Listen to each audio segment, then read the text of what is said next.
Nuzlocke are a popular challenge mode of this little indie game that started running rampant over the past few years. Personally, it has evolved from something that has been stuck in my YouTube feed to being my default whenever I played any Pokemon games. Now, these Nuzlocke are an addiction that has crippled me and many like me for years when it comes to beating games, having messed with my brain chemistry to the point if there is even one too many moments of, oh, that was easy, I would just start yearning for more of a challenge.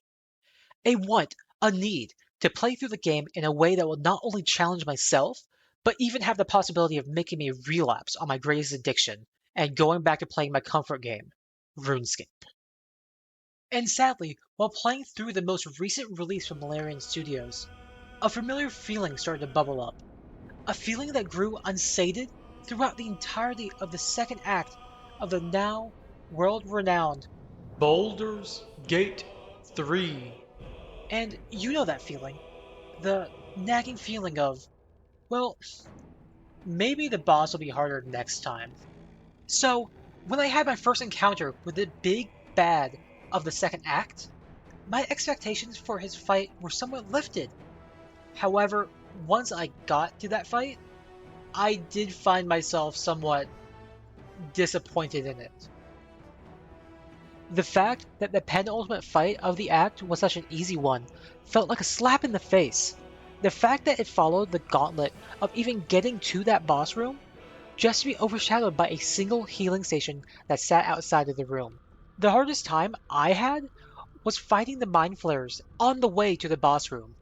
In the fight itself, you were able to just ask Catherick Thorm to give up, essentially making him retreat to his room just to return as a stationary mech. The fight then just amounted to me slapping him with the equivalent of an icy hot pack at the beginning of every round. Now, don't get me wrong, I was having a blast playing through Baldur's Gate 3, but this finalized it, a reason for me to introduce an actual rule set into the game. So, the thought was solidified. I needed a challenge, consequences for any miscues I made. I would need to take a few pages out of the good old book of Nuzlocking, starting with the big bad of the rule set, if you will. Whenever a Pokemon faints, it is considered dead and unusable for the remainder of the game. Now came the fun part. How does this rule set translate to Baldur's Gate 3? While just translating the rule set one-to-one from a basic Nuzlocke over to Baldur's Gate 3 would help to create a challenging experience, it didn't sit well with me that a character got to go down without receiving any sort of consequence. I mean, we are making a challenge run here, but then it hit me. What does anyone playing crave throughout the entirety of the game? Levels. So I would like to introduce you to what I will be calling the ClassLocke. This is a spin on the Nuzlocke challenge that is traditionally done in Pokemon. However, instead of characters just being at risk, class levels are as well. Now, this rule set has two parts, the rules for the levels and the rules for the characters. Firstly, let's start with our rules for levels.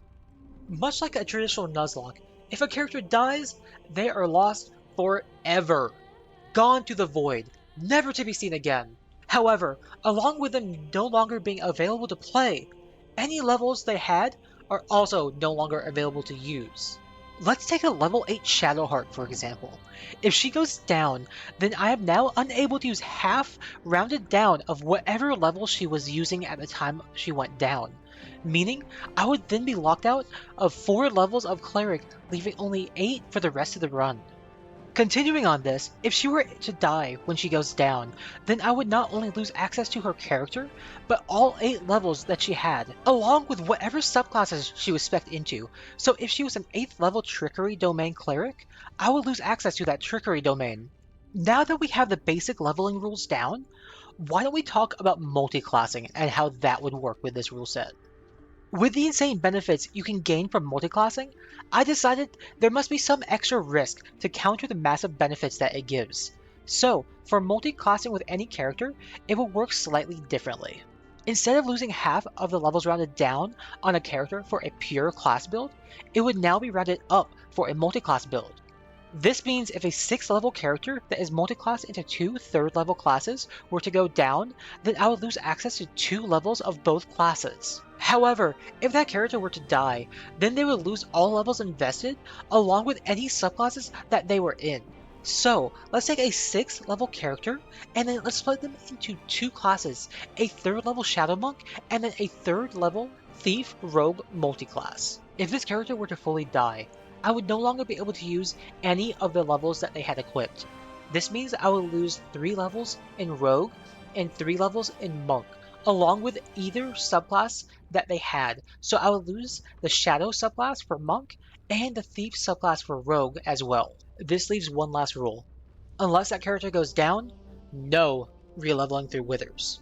This is so you are not able to respec your party, so it is optimal for every single encounter you face.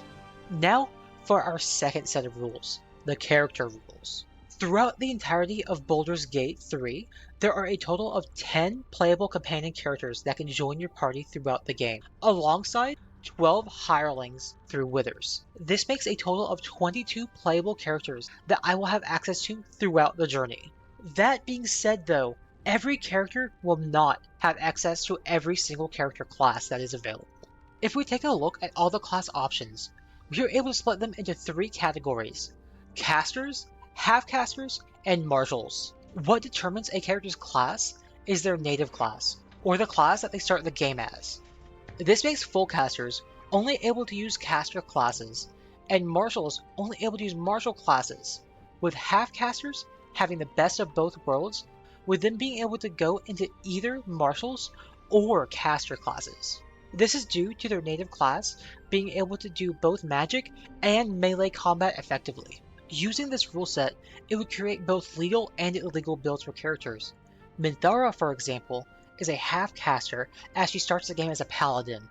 This would allow her, along with other half-casters in the game, to have whatever level combination they would like, where characters like Lae'zel and Karlach start the game as martial characters. So, making them sorcerers would be illegal, while making them both monks would be legal. Now, this logic will also follow to casters such as Gale or Shadowheart, with both of them being unable to be rogues. However, they would both be allowed to be druids or sorcerers.